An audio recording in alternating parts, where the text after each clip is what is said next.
সম্মানিত দর্শক, আমন্ত্রণ ইউসিবি টু দ্য পয়েন্টে। আমি তারিকুল ইসলাম মাসুম আছি আপনাদের সঙ্গে। যে যেখান থেকে যুক্ত হয়েছেন শুভেচ্ছা সবাইকে। ভালো আছেন সেই প্রত্যাশা রেখে শুরু করছি আজকের অনুষ্ঠান। আজকের আলোচনার বিষয় রাজনীতি নিয়ে অস্থিরতা। রাজনীতি নিয়ে অস্থিরতা অথবা রাজনীতির মধ্যে অস্থিরতা, রাজনৈতিক দলের মধ্যে অস্থিরতা, এসব বিষয়ে আলোচনা হবে। আলোচনার জন্য আমাদের সাথে স্টুডিওতে উপস্থিত আছেন ডাক্তার মোহাম্মদ মিজানুর রহমান, সাধারণ সম্পাদক, গণফোরাম। আপনাকে স্বাগত জানাচ্ছি। সম্মানিত দর্শক, আমাদের সাথে আরও উপস্থিত আছেন অবসরপ্রাপ্ত ব্রিগেডিয়ার জেনারেল মোহাম্মদ জহুরুল আলম, রাজনীতি এবং সামরিক বিশ্লেষক। আমরা যখন কথা বলছি রাজনীতি নিয়ে অস্থিরতা, তখন দেশের নানাবিধ জায়গায় অস্থিরতা। সেনাবাহিনী নিয়ে অস্থিরতা। আপনি একজন সাবেক সেনা কর্মকর্তা। সামরিক বাহিনী বিতর্কিত হোক, এটা বাংলাদেশের মানুষ চায় না এবং সামরিক বাহিনীর সদস্যরাও চায়। আমরা দেখেছি আন্তর্জাতিক অপরাধ ট্রাইব্যুনালে গুমের মামলা হওয়ার পর 15 জন সামরিক বাহিনীর কারেন্ট সদস্য, তাদেরকে একটি জায়গায় রাখা হয়েছে এবং সেটিকে আবার সাবজেল ঘোষণা করা হয়েছে। এ নিয়ে কথা আছে। অবসরপ্রাপ্ত সামরিক কর্মকর্তা বা সদস্যরা তাদেরকে সেনা আইনে বা সামরিক আইনে বিচারের দাবি করেছেন। আবার কোনো কোনো জায়গা থেকে বলা হয়েছে যে মানবতা বিরোধী অপরাধের সাথে যারা জড়িত বা যুক্ত, তার সবার ক্ষেত্রে আইনের সমান প্রয়োগ। সামরিক বাহিনীর সদস্যরা একটা অপরাধের অভিযোগে অভিযুক্ত হয়েছেন। অভিযোগ প্রমাণিত হলে তাদের বিচার হবে। মানে এই বিষয়টি নিয়ে আবার সেনাবাহিনী, সেনা সদর, সেনাবাহিনী প্রধান প্রতি রাতেই গুজবের ডালপালা মেলে যে এই কু হচ্ছে, এই কু হচ্ছে, কু নিয়ে কথা হচ্ছে। একজন অবসরপ্রাপ্ত সেনা কর্মকর্তা হিসেবে আপনার কাছ থেকে একটু জানতে চাই, আপনারা এই জিনিসটা কীভাবে দেখেন আর সমাধান কী হওয়া উচিত? ধন্যবাদ।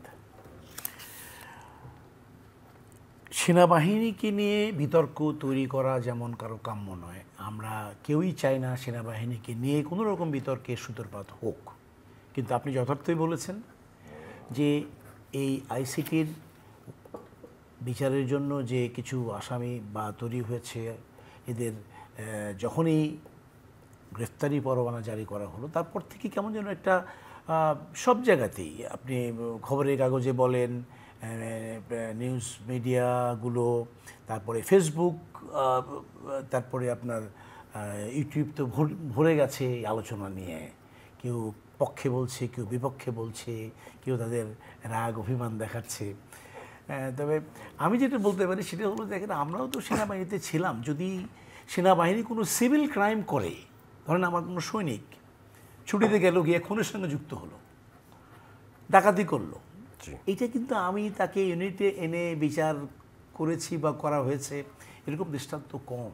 তাকে এনে চাকরি থেকে বরখাস্ত করে, নিয়ম আছে চাকরি থেকে তাকে বরখাস্ত করে পুলিশের সাথে তুলে দেওয়া হয়েছে যদি সে খুনের সঙ্গে জড়িত থাকে।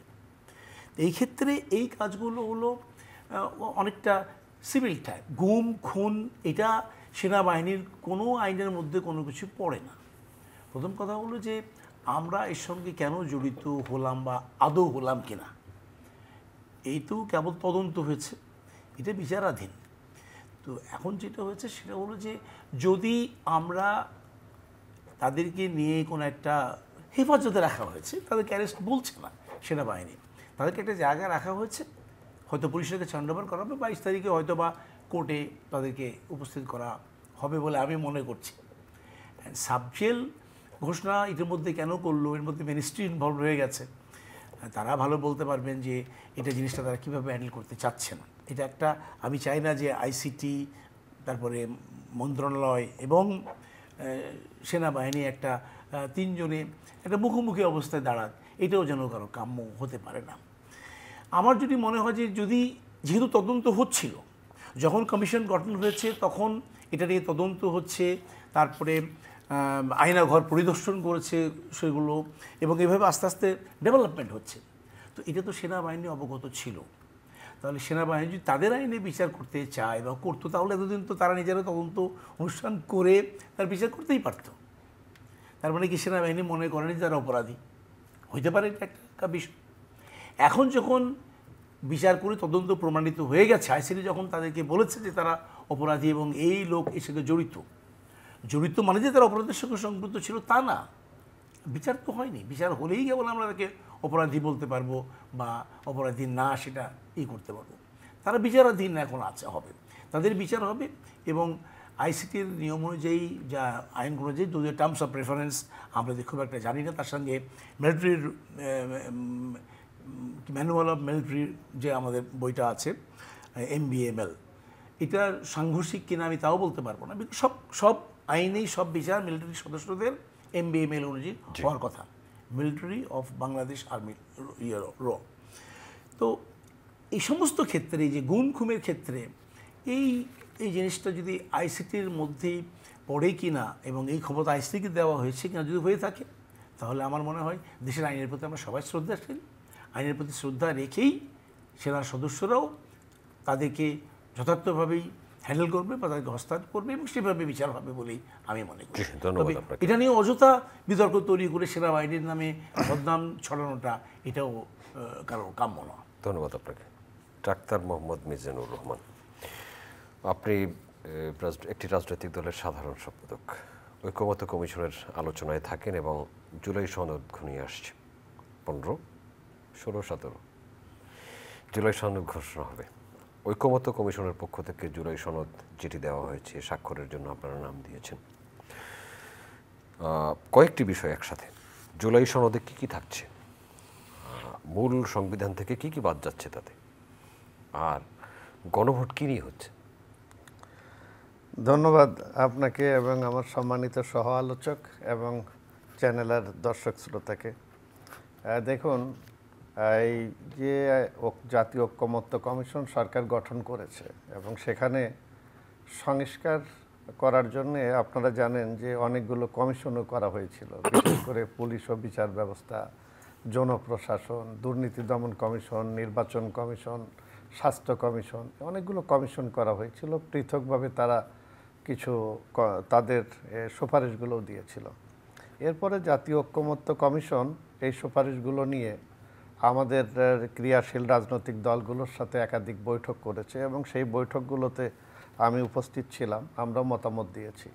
এখানে আমরা একটা জিনিস বারবার বলে আসছি যে এই যে অভ্যুত্থানের পরে আমরা যেটা মনে করেছি যে দেশের অনেকগুলো প্রতিষ্ঠান যেগুলো শৃঙ্খলা ছিল না কিংবা দলীয়করণ করা হয়েছিল গত 15 বছর ধরে, এবং এই প্রতিষ্ঠানগুলো দলীয়করণ হওয়ার ফলে আমাদের দেশের গণতন্ত্র বলেন, বিচার ব্যবস্থা বলেন, স্বাধীন নির্বাচন কমিশন নামে ছিল, কিন্তু ভোট ব্যবস্থা যা হয়েছে সবগুলোই আমরা মনে করি আমাদের দেশের জন্য খুবই খারাপ দৃষ্টান্ত বা নজির স্থাপন করেছিল।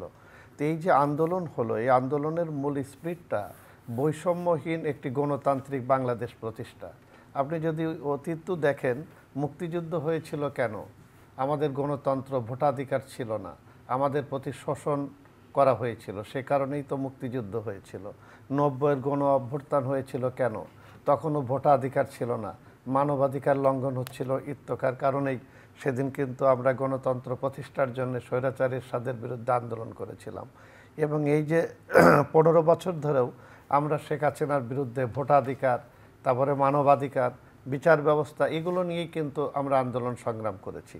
এর ফলশ্রুতিতে ছাত্রদের আন্দোলন এবং আমাদের সব কিছু মিলে যে অভ্যুত্থানের পরে যে একটা পরিবেশ তৈরি হলো, আমরা রাষ্ট্র কাঠামোকে সংস্কার করে একটি গণতান্ত্রিক প্রক্রিয়া নিয়ে দেওয়া জন আকাঙ্ক্ষা হয়েছে। কিন্তু আমরা গণফোরামের পক্ষ থেকে বারবার বলে আসছি যে আমরা এই ঐক্যমত্য কমিশনে যাওয়ার পরে দেখেছি যে শুধুমাত্র এই সংবিধান সম্পর্কিত যে বিষয়গুলো সেগুলো নিয়েই শুধু আলোচনা, সেগুলোই হচ্ছে সংস্কার। এবং এই 53 বছরে যতগুলো সরকার ক্ষমতায় আসছে এবং সবগুলো সরকারের যে সমস্ত ব্যর্থতা, তাদের যে দায়ভার, এগুলো সব কিছু এই সংবিধানের উপরে চাপিয়ে দেওয়ার একটা আলোচনা কিংবা জনগণের কাছে একটা প্রশ্নবিদ্ধ জায়গায় নিয়ে যাওয়ার একটা প্রক্রিয়া আমরা লক্ষ্য করেছি। সেই জায়গায় আমরা বারবার বলেছি যে এটা যাওয়া ঠিক হবে না। যেমন আপনি যদি দেখেন, এই কমিশন যখন গঠন হয়েছে আমি সেখানে ছিলাম, সেখানে দাঁড়িয়েও বলা হয়েছে, এমনকি আপনাদের এখানে এসেও আমি এই আলোচনাগুলোতে অংশগ্রহণ করেছি, সেখানেও বলা হয়েছে যে এই যে সংস্কার হবে পুরো সংবিধানকে বাতিল করে দিতে হবে। এই সংবিধান 72-এর সংবিধান, মুজিববাদী সংবিধান, 72-এর সংবিধান ভারতে বসে লেখা হয়েছে। নানাভাবে আমাদের এই যে ঐক্যমত্য কমিশন কিংবা আমাদের এই যে সংস্কারকে ভিন্ন খাতে নিয়ে যাওয়ার একটা অপচেষ্টা আমরা লক্ষ্য করেছি। সেই জায়গায় আমরা বলেছি যে আমাদের এটাতে একটা অন্তর্বর্তীকালীন সরকার, এই সরকার কিন্তু সংবিধানকে সংশোধন করার কোনো সুযোগ নেই।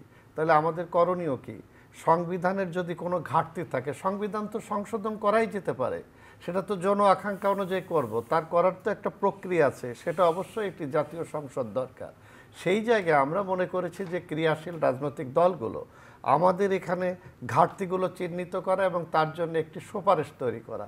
এক কথায় যদি আমি বলি যে এই ঐকমত্য কমিশনের কাজ হচ্ছে একটি রাজনৈতিক সমঝোতার দলিল তৈরি করা, এবং এই রাজনৈতিক সমঝোতার দলিলে আমরা স্বাক্ষর করব। যারাই জনগণের ম্যান্ডেট নিয়ে আগামীতে ক্ষমতায় যাবে এবং বিরোধী দলে থাকবে, তারা বাস্তবায়ন করার জন্য দায়বদ্ধ থাকবে। যদি তারা কেউ এটা বাস্তবায়ন না করে, তাহলে জনগণ তো আছে, আমরা কিন্তু জনগণের যে ক্ষমতায়নের কথা বলছি মুখে, বাস্তবে সেখানে যাচ্ছি না। আপনি যদি দেখেন আমার সংবিধান বলে দিচ্ছে প্রজাতন্ত্রের মালিক জনগণ, আমরা ওই জায়গায় যাচ্ছি না। এখন এই যে 5 বছর পর পর জনগণ যে ভোট দিয়ে তার প্রতিনিধি বা সরকার গঠন করে, সেই জায়গাটা কিন্তু এতদিন ধরে জনগণের কাছে ছিল না। কারণ নির্বাচন ব্যবস্থা যখন যে সরকার আসছে, সে তার নিজের মতন করে সাজিয়েছে, কখনো পেশি শক্তি দিয়ে, কালো টাকা দিয়ে, এবং দিনের ভোট রাতে করে ক্ষমতায় দিয়ে কক্ষিগত করে রেখেছে। আমার এখানে তো আইন ছিল, আমার সংবিধান ছিল, এগুলো তো পারমিট করে না। কিন্তু স্বৈরশাসকের উৎপত্তি হয়েছে কিভাবে? তারা যেভাবে ইচ্ছা সেভাবে চালিয়েছে, জনগণকে তোয়াক্কা করে নাই। এই অভ্যুত্থানের পরে যে সুযোগটা তৈরি হয়েছে, আমরা মনে করি যে এই জুলাই সনদটা, যেটা আমরা সব দল মিলে যে জায়গাগুলো আমরা ঐকমত্য পোষণ করেছি, সেগুলো আমরা স্বাক্ষর করব এবং আগামী সংসদে বাস্তবায়ন করার জন্য তারা অবশ্যই দায়ী থাকবে। এই অঙ্গীকারটুকু আমাদের করা দরকার। ধন্যবাদ আপনাকে। আগামী সংসদে এটি কার্যকর করতে হলে একটি নির্বাচন হতে হবে, নির্বাচন সুন্দর, সুষ্ঠু এবং গ্রহণযোগ্য হতে হবে। নির্বাচনে যাওয়ার আগে রাজনৈতিক দলগুলোর মধ্যে নির্বাচনে জেদার প্রতিযোগিতা দেখা যাচ্ছে। এক দল আরেক দলের বিরুদ্ধে কথা বলছে, কেউ বলছেন যে একটি বিশেষ রাজনৈতিক গোষ্ঠীকে সুযোগ দেওয়ার জন্য উপদেষ্টারা কাজ করছেন, তাদের কল রেকর্ড আসে আমাদের কাছে। এক দলের পক্ষ থেকে আরেক দলকে ইঙ্গিত করা হচ্ছে। যদি এমনই হতে থাকে, তাহলে নির্বাচনের পরিবেশ কোথায় যাবে? এটা কোনো বহিঃপ্রকাশ কিন্তু আমরা দেখিনি। আমরা দেখেছি কেউ কেউ বা কোনো কোনো রাজনৈতিক দলের নেতা বা নেতৃবৃন্দ বলেছেন যে some of the advisors are looking for safe exit. এ সেফ এক্সিট কেন হবে? They should be having honourable exit.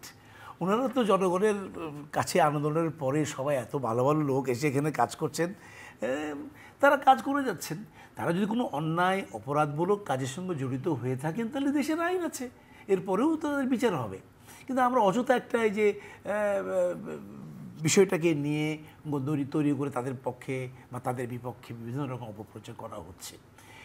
কোন অ্যাডভাইজার বা কোন উপদেষ্টা কোন দলের পক্ষে কাজ করেছেন, এটা কোনো পত্রিকা আমি এখন পর্যন্ত দেখি নাই। কেউ যদি অভিযোগ করে থাকেন, সেটা তাদের হয়তো এখনও উজ্জ্ব রয়ে গেছে। কিন্তু তারা কেন করবেন? নির্বাচনে তো ভোট দিবে জনগণ। সুতরাং সমস্ত রাজনৈতিক দল এখন নির্বাচনমুখী। নির্বাচন সরকার চাচ্ছেন, নির্বাচন প্রত্যেকটা রাজনৈতিক দল চাচ্ছে, নির্বাচন এর পক্ষে বিপক্ষে যত রকম নির্বাচন কমিশন নির্বাচন করার জন্য তৈরি হয়ে আছে। সুতরাং নির্বাচন হবে। এখানে কোনো দলের পক্ষে বিপক্ষে কাজ করা নিয়ে খামাখা একটা গোলযোগ বা অহেতুক মতবিরোধ তৈরি করার কোনো অবকাশ নাই। আমার বিশ্বাস ফেব্রুয়ারিতে নির্বাচন হবে, সব দল নির্বাচন করবে, এবং সরকার এবং নির্বাচন কমিশন বারবার বলেছে যে তারা একটা দৃষ্টান্তমূলক নির্বাচন এবার অনুষ্ঠান বা অনুষ্ঠিত করতে চায়। সেই ক্ষেত্রে কেউ কি বললো না বললো, সেটা খুব একটা বড় করে দেখার কোনো স্কোপ আছে বলে আমি মনে করি না। নতুন রাজনৈতিক দল এনসিপি নির্বাচন কমিশনের উপরে চাপ প্রয়োগ করছে, তাদেরকে শাপলা প্রতীক দিতে হবে, শাপলা প্রতীক না দিলে তারা নিবন্ধন নেবে না, এমন কথা আমরা শুনেছি বা পত্রিকায় দেখেছি। তাহলে নির্বাচন কমিশন বলছে যে যদি 19 তারিখের মধ্যে এনসিপি তাদের লিস্টেড মার্কার মধ্যে যদি সিলেকশন না করে, তাহলে হয়তো আমরা করে ফেলব। এটা একটা, আমি জানি না, নিশ্চয়ই নির্বাচন কমিশন তো তাদের আইনের বাইরে, তাদের কার্যক্রমের পরিধির বাইরে যেতে পারবে না, নিশ্চয়ই তাদের আছে। তারা বা কেন বারবার জোর দিয়ে বলছে যে আমাদেরকে সাপ্লাই দিতে হবে, এবং কোনো কোনো ক্ষেত্রে এটাও বলেছে যে আপনার যদি না দেওয়া হয় তাহলে অন্য দলের ধানের শীষ বা অন্যগুলো ক্যান্সেল করা হোক। এটা আমার মনে হয় যৌক্তিক না। আলটিমেটলি এটা কী হবে আমরা বুঝতে পারছি না, তবে আমার মনে হয় যে NCP will have a better understanding এবং তারা নির্বাচন কমিশনের মতামতটাকেই আলোচনার মাধ্যমে সলভ করে একটা জায়গায় পৌঁছে যাবে। এটা নিয়ে কোনো গণ্ডগোল হওয়ার সুযোগ থাকবে না। ধন্যবাদ আপনাকে মিজানুর রহমান। আপনি বলছিলেন নির্বাচন কমিশন আগে স্বাধীনভাবে কাজ করতে পারেনি, এখন কি পারছে? এটা আমরা দেখব আগামী নির্বাচনের আগেও কিন্তু দেখার সুযোগ আছে। নির্বাচনের আমরা যদি মনে করতে চাই যে ঢাকা সিটি দক্ষিণের মেয়র পদে একজনকে নির্বাচিত ঘোষণা করা হয়েছিল, আদালতের রায় হয়েছিল, তারপরে কিন্তু তার শপথ বাক্য পাঠ করানো যায়নি। দেখেন যায়নি, এটা নির্বাচন কমিশনের এককভাবে না, এটা সরকারের সদিচ্ছার ব্যাপার।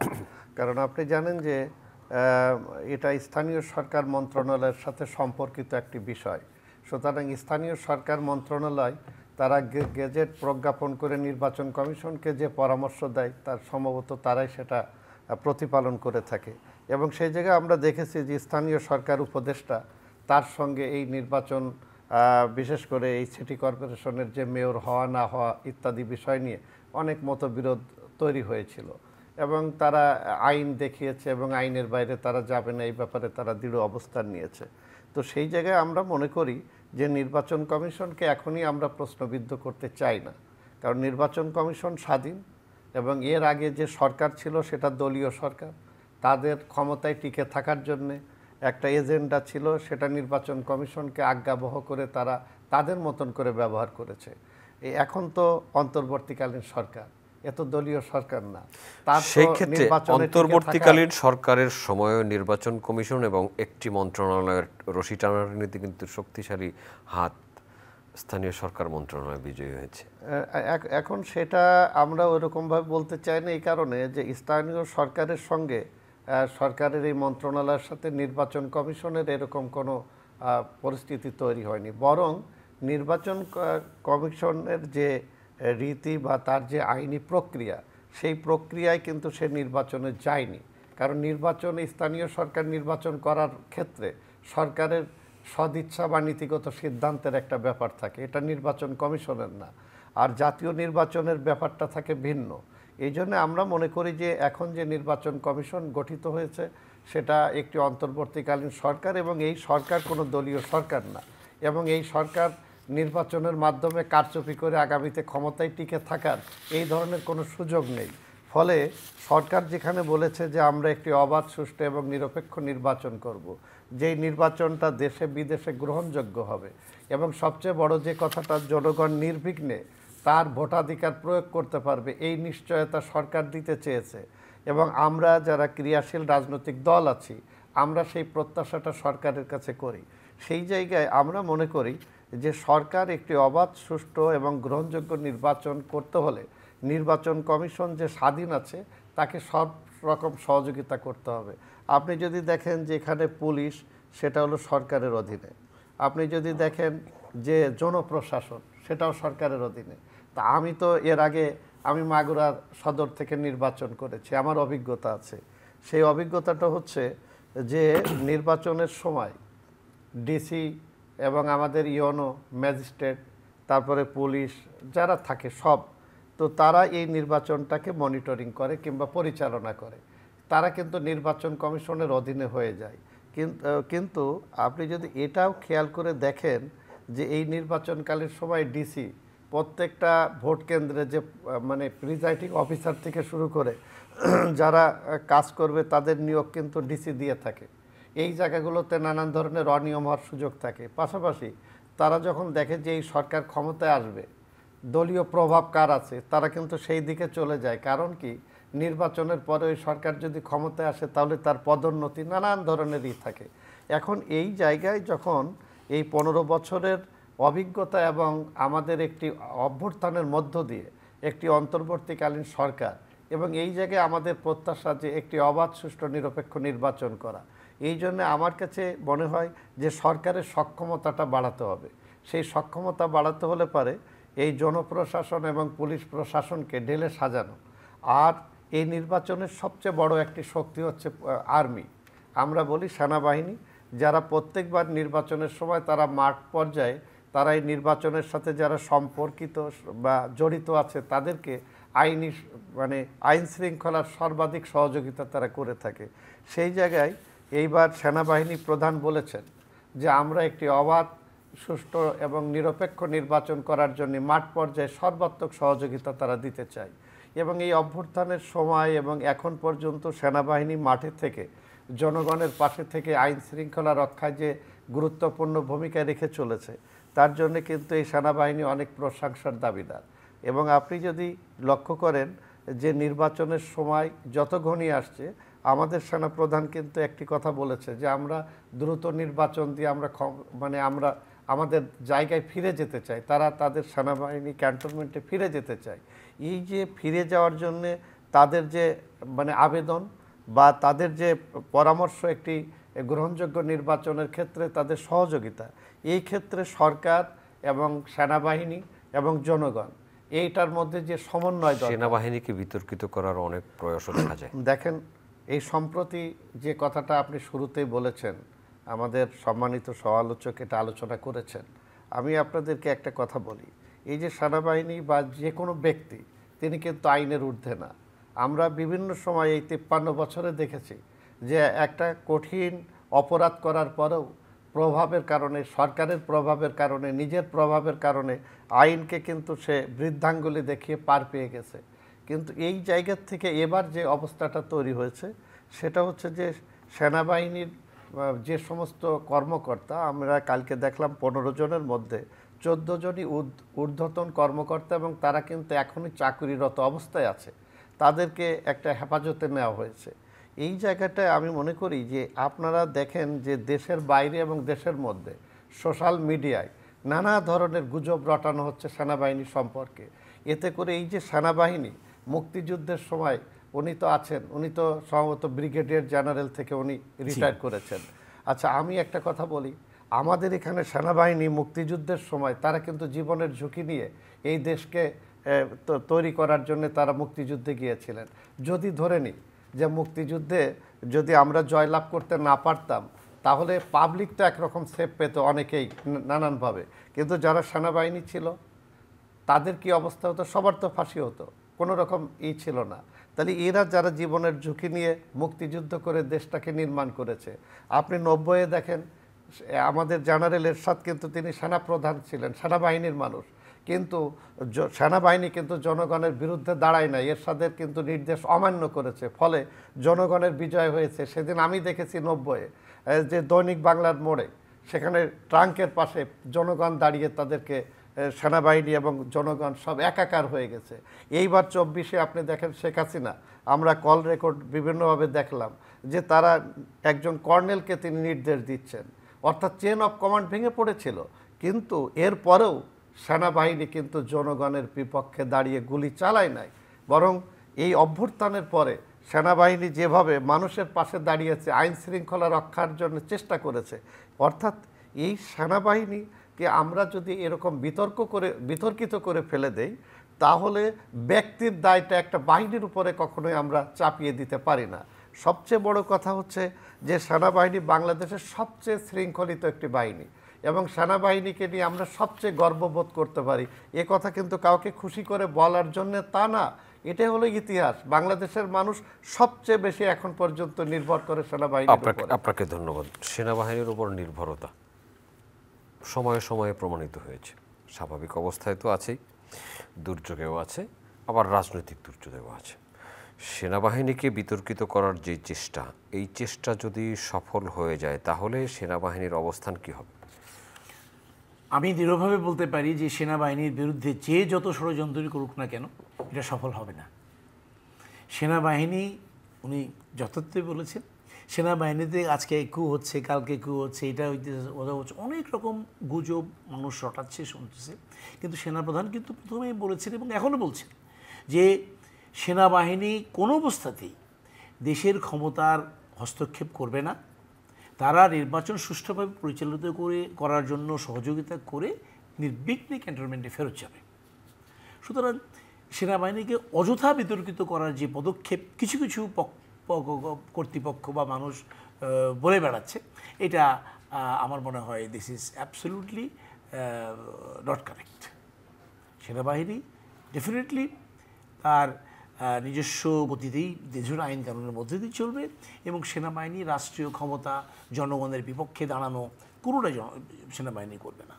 আর এই মুহূর্তে তো কোনো প্রশ্নই আসে না, যখন যেখানে চিফ বলে দিয়েছেন যে আমাদের মেন কাজই হলো, উনি বলেছেন একদম স্পষ্ট করে কয়েক জায়গায় বলেছেন যে রাষ্ট্রীয় ক্ষমতার প্রতি ওনাদের সেনাবাহিনীর কোনো হস্তক্ষেপ করার কোনো ইচ্ছা নাই। উনি নির্বাচন অনুষ্ঠিত করতে চান যত শীঘ্র সম্ভব, নির্বাচন করে কর্তৃপক্ষের কাছে ক্ষমতা হস্তান্তর তো সরকারি প্রক্রিয়া হবে, সেনাবাহিনী উইথড্র করে ক্যান্টনমেন্টে চলে যাবে। সেনাবাহিনী তার কাজগুলো সেনাবাহিনী করতে থাকবে।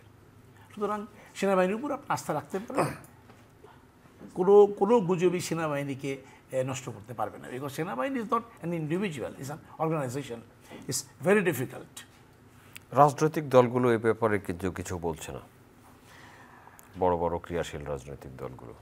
ওনারা বলছে না, সেটা হলো ওনারা এখন ভোট নিয়ে ব্যস্ত আছে, রাজনৈতিক কথাবার্তা নিয়ে ব্যস্ত আছে। সুতরাং তারা ডেফিনেটলি জানে, they are confident that nothing is going to have any bad effect on the military.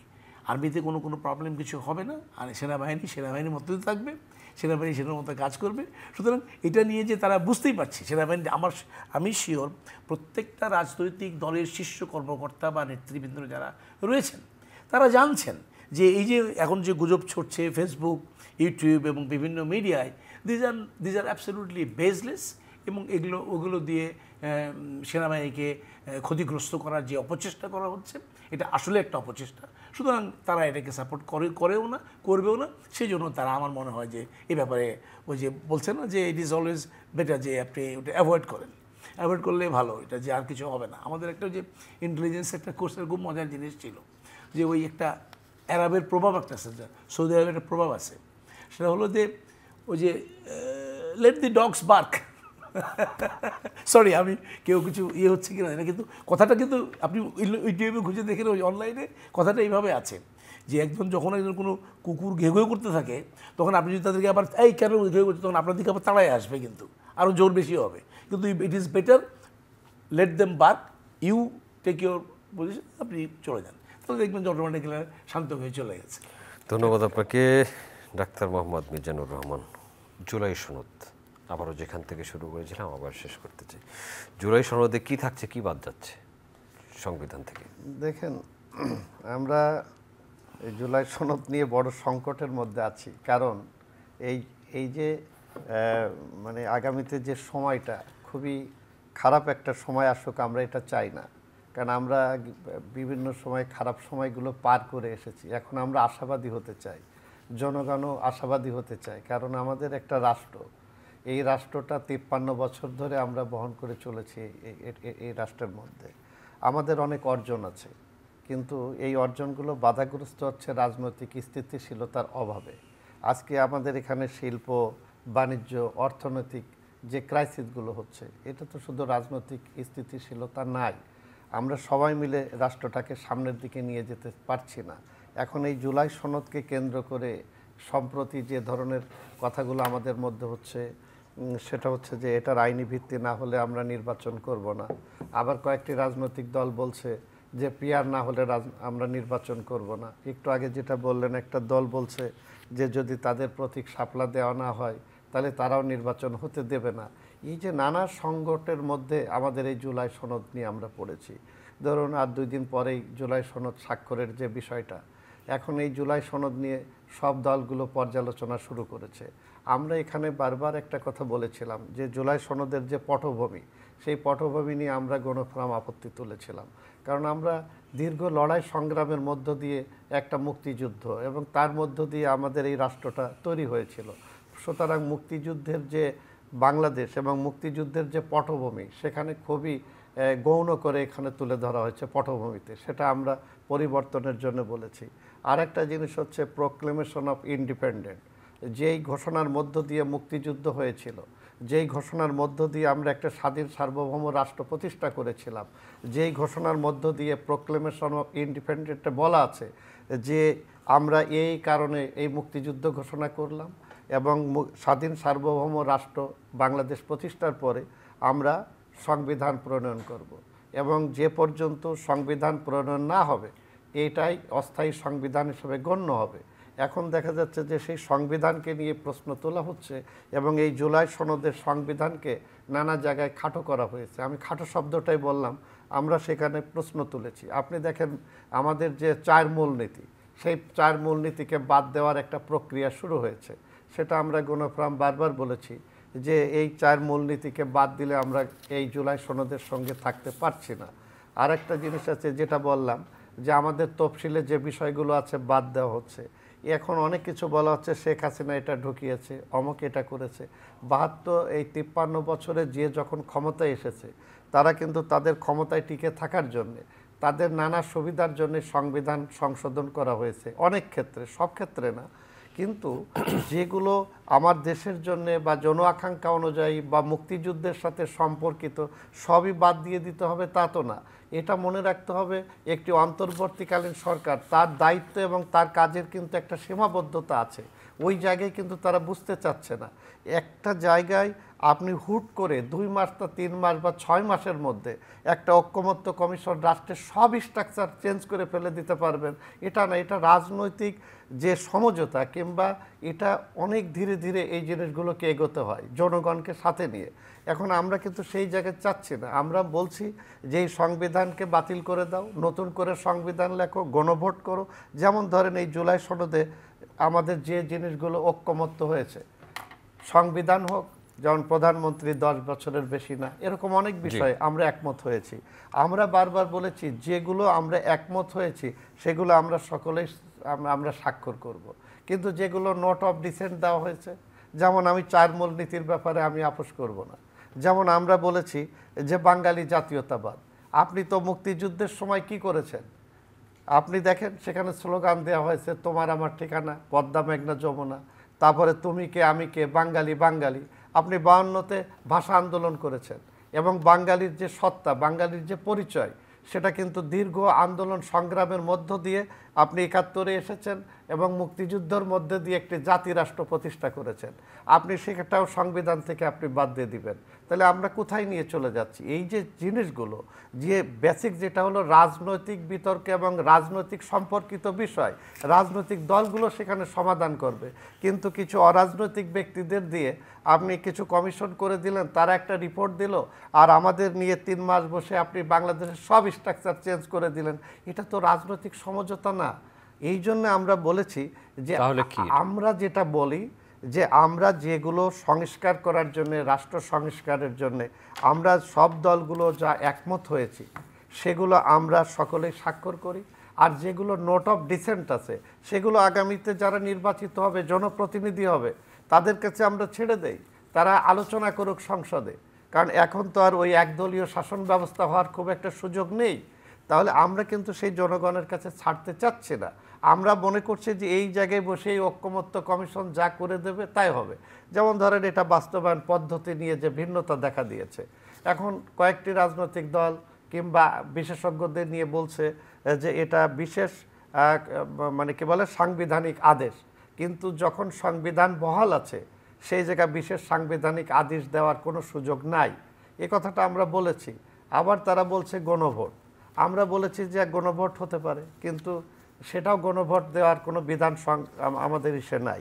তো রাজনৈতিক সমঝোতার দলিল সেটা আমরা গণভোটে নিচ্ছি, কিন্তু তারপরও আমরা রাজি হয়েছি যে যেই বিষয়গুলো আমরা ঐকমত্য পোষণ করেছি সেইগুলো যদি জাতীয় নির্বাচনের দিনে হা না দিয়ে যদি জনগণ বলে যে হ্যাঁ, যেহেতু এই দলগুলো একমত পোষণ করেছে, কিন্তু সবাই তো আর এই দল রাজনীতি করে না।